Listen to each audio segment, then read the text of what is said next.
നിങ്ങൾക്ക് ക്ലൈമറ്റ് എന്താണെന്ന് അറിയുമോ? ക്ലൈമറ്റ് എന്ന് പറഞ്ഞിട്ടുണ്ടെങ്കിൽ the sum of total weather conditions and variability over a large area in a long period of time.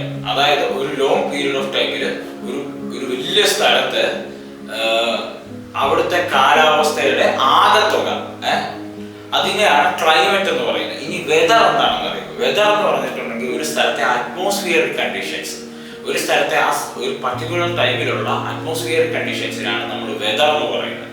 ഈ വെതറിന് പല എലമെന്റ്സ് ഉണ്ട്. ആ എലമെന്റ്സ് എന്തൊക്കെയാണെന്ന് നമുക്ക് നോക്കാം. ഒന്ന് പ്രിസിപ്പിറ്റേഷൻ എന്ന് പറഞ്ഞാൽ മഴ.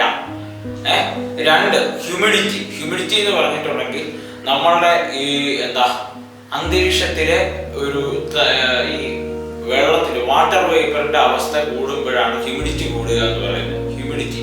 പിന്നെ മൂന്നാമത്തേത് പ്രഷർ, അറ്റ്മോസ്ഫിയറിക് പ്രഷർ. നാലാമത്തേത് വിൻഡ്. അഞ്ചാമത്തേത് ഹീറ്റ്, നല്ല ചൂട്, ടെമ്പറേച്ചർ എന്ന് നമ്മൾ പറയും. നമ്മൾ ചൂടുള്ള ദിവസം ഭയങ്കര ഇന്ന് ഭയങ്കര ചൂടാണെന്നൊക്കെ പറയുന്നത്, അതാണ് ടെമ്പറേച്ചർ.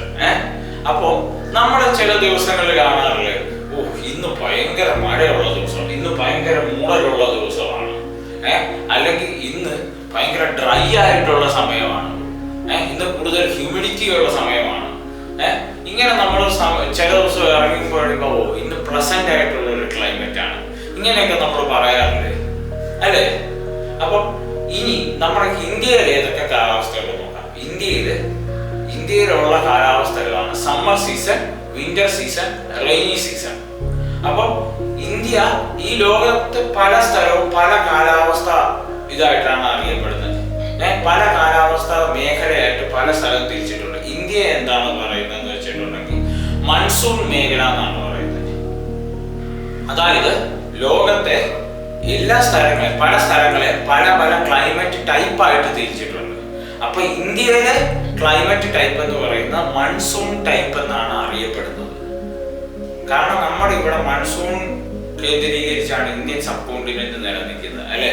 നമുക്ക് കാലവർഷമുണ്ട്, തുലാവർഷമുണ്ട്, അതായത് സൗത്ത് വെസ്റ്റ് മൺസൂണും നോർത്ത് ഈസ്റ്റ് മൺസൂണും ഒക്കെയാണ്. അത് എന്താണ് നമുക്ക് ഡീറ്റെയിൽഡ് ആയിട്ട് പിന്നെ പഠിക്കാം.